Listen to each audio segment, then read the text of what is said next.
جی شہادت حق کے لیے پہلے تو پورا مکمل ایمان ہونا چاہیے اللہ تبارک و تعالی ذات پر، جو توحید ہے اس کا ایمان، جس کے لیے بہت محنت کی حضور صلی اللہ علیہ وسلم نے۔ اب جو احوال جو ہے نا ان کے مطابق تو یہ ہے کہ پہلے تو یہ ہے کہ کوئی برائی دیکھو تو ہاتھ سے روکو، اگر کوئی ہاتھ سے نہیں روکنے کی ستا تو زبان سے روکو، زبان سے نہیں روکنے کی ستا تو کم از کم دل میں برا تھا۔ مصیبت اب یہ آ پڑی ہے کہ لوگ دل سے کسی بات کو برا سمجھنے سے قاصر ہو گئے۔ اچھا سمجھنے لگے، اچھا برا تو کیا سمجھنا، اچھا سمجھتے پھر کہتے بھی کہ اچھا یہ۔ اب جی یہ جو جیسے ڈاکٹر صاحب نے فرمایا جی حق کی شہادت جو ہے نا یہ ہمارے ذمہ واری ہمارے گلے میں ایک پڑی ہوئی ہے، اور اس کو ہم کسی سے اس سے کوئی مفر نہیں ہے، اس سے کوئی فرار نہیں ہے، یہ ہم نے ادا کرنی ہے، اور نہ کریں گے تو اس کی سزا بھی ہے۔ اور اس سزا سے بچنے کے لیے بنیادی جو بات ہے وہ یہی ہے کہ حق کو اپنی زندگی، عملی زندگی میں بھی اس کی شہادت دیں، لوگوں کو معلوم ہو کہ واقعی اگر زبان سے جو کچھ کہا ہے تو اس پر ہی اپنے خود بھی عمل کریں، اور اس عمل کرنے سے ہی باقی شہادت کا جو ہے نا حق ادا ہوتا ہے۔ کوئی قافلہ ایسا چل رہا تو اس کے ساتھ ہو جائے، بالکل نا، جس پر بھی ہے بھروسہ اور اطمینان اس کے ساتھ مل کرنا، یہ جس کو بھی آپ سمجھتے ہیں کہ وہ صحیح کر رہا کرنا چاہیے۔ اور اس میں یہ آپ نے جو ابھی حلف نامہ سنا ہے اور دستور بھی آپ دیکھیں، اس میں کوئی بات ایسی نہیں ہے نہیں وہی جو اسلام کا جو مسلمان کو کرنی چاہیے وہی بات ہے۔ حرام سے بچے، فراز کا پابند، اور ساتھ کون مسلمان جو ہے وہ اس کا پابندی سے مستثنا؟ صرف یہ ہے کہ ایک زنجیر بن جائے گی، کڑی کے ساتھ کڑی مل جائے گی تو وہ ایک زنجیر بن جائے گی، اس کے اندر ایک طاقت آ جائے گی۔ اور اگر اکیلے رہیں گے تو جیسے حضور کا ارشاد ہے کہ اکیلا جو ہے وہ اکیلی بھیڑ جو ہے وہ ماری جاتی ہے، کچھ نہیں۔ تو یہ جو ہے یہ احساس اجتماعیت کا، یہ بجائے خود ایمان پر قائم رکھنے کی ایک ضرورت ہے۔ یہ آدمی صدی کے بس چاہیے صاحب، اب آپ لوگ میں جو جتنے نا باہر بیٹھے ہوئے، ہم بھی بس جیسے حکیم صاحب نے کہا زندگی کا کچھ پتہ نہیں، فیصلہ کریں اور چھلانگ لگا دیں۔ یہ جو اجتماع آ رہا نا اس سے پہلے یا اس دن ہی نا اعلان کر دیں، بالکل حسن بدال اعلان کر دیں، حسن عبدال کے بجائے یہاں ہی کر دیں، جو اپنا اجتماع ہوگا یہاں اعلان کریں، وہاں پھر خود ہی خبر پہنچ جائے گی۔ یہاں اعلان ہونا چاہیے، اور اس میں یہ ہے کہ سلسلے میں جو کچھ دستور ہے تحریک کا وہ سارا بھی ماسٹر صاحب دے نا، وہ دستور جو چھپا ہوا اور سارے وہ بھی پڑھ لیں نا، سارا کچھ پڑھ لیں ساتھی۔ اس میں جھٹ سے پڑھ لیا، اور بھی دیکھیں کوئی اہم چیز ہے وہ بناؤ اور بگاڑ یا ایسا کوئی اور بات جہاں تک پہنچ گئی ہے نا شہادت حق کے سلسلے، یہاں مجھے جنگ احد میں ایک شریک جو شہید ہو گیا ان کا واقعہ یاد آتا، وہ میرے لیے بھی ہے کہ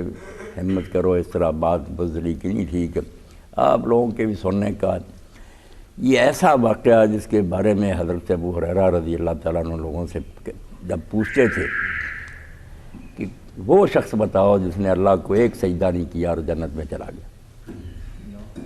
ایک سجدہ نہیں کیا، نماز نہیں پڑھی اس نے، ایک بھی نہیں وقت نماز کا وقت ہے، جنت میں چلا گیا۔ تو لوگ پھر ان سے ہی پوچھتے تھے کہ وہ کون آدمی تھا جس نے اللہ کے لیے ایک سجدہ بھی نہیں کیا، نماز کا وقت ہی نہیں آیا اس کا، جنت میں چلا گیا۔ تو وہ بتاتے تھے کہ بھئی یہ عمر بن ثابت بن وقش تھا، مدینہ کا جو قبیلہ تھا نا بنو عبد الاشر، بہت بڑا قبیلہ تھا، اس کا یہ فرض تھا۔ اللہ کے رسول علیہ السلام بھی اور اس کی برادری کے لوگ بھی بہت کہتے تھے کہ عمر تم یار دین کو مانو،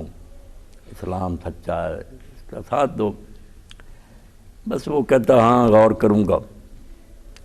جس دن اللہ کے رسول علیہ السلام اپنے ساتھیوں سمیت احد کی طرف چلے گئے تو وہ محلے میں آیا،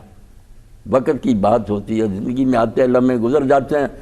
آدمی مس کر دیتا ہے وہ اچانک۔ اس نے عورتوں سے پوچھا کہ محلہ خالی ہے، کوئی آدمی نظر نہیں آ رہا؟ انہوں نے کہا وہ سارے تو رسول اللہ کے ساتھ جنگ کے لیے چلے گئے۔ تو اپنے دل میں فیصلہ کر لیا کہ عمر یہ جو لیتا والا اللہ ہے نا کہ سوچیں گے دیکھیں یہ بات ٹھیک نہیں، یہ موقع ہاتھ سے نکل جائے گا، زندگی کا کیا، تلوار پکڑی، حضور سے بھی نہیں جا کر ملا، نہ قبیلے کے کسی آدمی سے ملا، اپنے دل میں ایمان بھی لے آیا، تلوار پکڑی، وہاں جا کر نہ زخمی ہو کر گر گیا۔ اب جو لوگ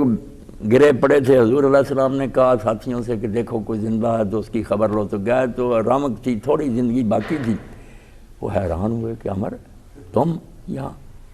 برادری کی حمایت کے لیے آئے ہو یا کسی کی غرض، کس غرض سے؟ اس نے کہا نہیں یار میں اللہ کے رسول پر ایمان لے آیا تھا اور میں نے حق سمجھ لیا تھا، اس لیے اللہ کی رضا کے لیے اب جہاد میں شریک ہو، اور یہ کہا جان نکل گئی۔ حضور نے فرمایا یہ جنت والوں میں۔ تو ابو ہریرہ کہتے ہیں کہ دیکھو ایک نماز نہیں پڑھنے کا وقت آیا جنت میں،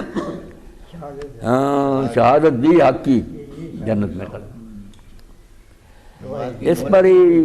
بالکل کہنے والے نے ٹھیک شعر کہا نا، نیرو عشق بھی کہ دنی دشت بے کراں، گام میں نہ رفتہ ایم و من رسیدہ۔ عشق کا زور دیکھ کہ اس میں کتنی طاقت ہے کہ ہم ایک قدم بھی نہیں چلے تھے اور منزل تک پہنچ گئے۔ نماز ایک بھی نہ پڑھی جنت میں چلا۔ نیرو عشق بھی کتنا بے کراں دشت، ایسا صحرا کہ اس کا کوئی خاتمہ ہی نہیں، مگر وہ ایک لمحے میں طے ہو۔ تو اللہ اگر ایسا موقع دے تو پھر کر لینا چاہیے۔ اب بالکل آپ نہ دیں اور سارے ساتھی فیصلہ کر لیں انشاءاللہ نا اس اجتماع میں ایک ہی جست میں عشق کی ایک جست نے طے کر دیا قصہ تمام، اس زمین و آسماں کو بے کراں سمجھا تھا میں۔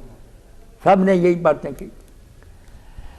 تو پڑھ لیں، دستور بھی دیکھ لیں، اور اگلے اجتماع میں انشاءاللہ آ جائیں ساتھی۔ اور جیسے بھائی عبدالسلام نے بس اعلان کر دیا کہ انشاءاللہ شعوری طور پر کلمہ طیبہ پڑھ لیا، ہم بھی پڑھ ہوں گے انشاءاللہ نا، یقین